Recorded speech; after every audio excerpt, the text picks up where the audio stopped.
How to determine if you suffer from sleep apnea and how it can be treated.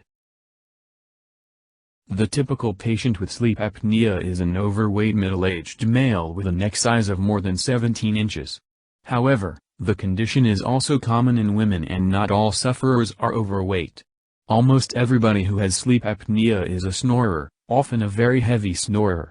Pauses in breathing during sleep are commonly noticed by a bed partner, but this history is often lacking and up to 5 events per hour are considered normal. One of the more consistent symptoms is nonrestorative sleep, meaning that the patient wakes in the morning feeling unrefreshed no matter how much he slept during the night.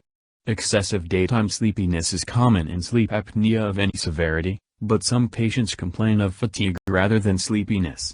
However, many patients with severe sleep apnea have no complaint of sleepiness or fatigue. The most accurate diagnostic tool, polysomnography, can confirm the diagnosis and assist the doctor in identifying the type of sleep apnea present. In the past, this test was only done in hospitals and in specialized sleep laboratories. There are now portable sleep recording systems that can perform unattended polysomnography in the patient's home, but in-laboratory testing with a technician present remains the standard and is required by many insurers including Medicare before they will pay for treatment of sleep apnea.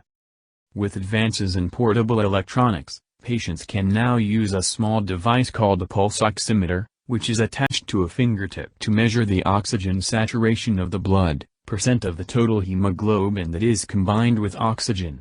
This non-intrusive monitor measures the difference in the color of the oxygenated and of the deoxygenated hemoglobins. Recordings of blood oxygen saturation during sleep may give an estimate of the severity of the problem, although it's not been the most reliable screening tool. Treatment. There are a variety of treatments for sleep apnea, depending on an individual's medical history and the severity of the disorder. Most treatment regimens begin with lifestyle changes, such as avoiding alcohol and medications that relax the central nervous system, for example, sedatives and muscle relaxants, losing weight, and quitting smoking. Some people are helped by special pillows or devices that keep them from sleeping on their backs.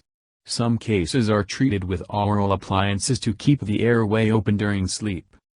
If these conservative methods are inadequate, doctors often recommend continuous positive airway pressure, CPAP. A face mask is attached to a tube in the machine that blows pressurized air into the mask and through the airway to keep it open.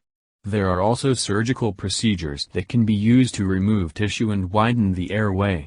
Some individuals may need a combination of therapies to successfully treat their sleep apnea. In conclusion, sleep apnea left untreated can be life-threatening. Excessive daytime sleepiness can cause people to fall asleep at inappropriate times, such as while driving.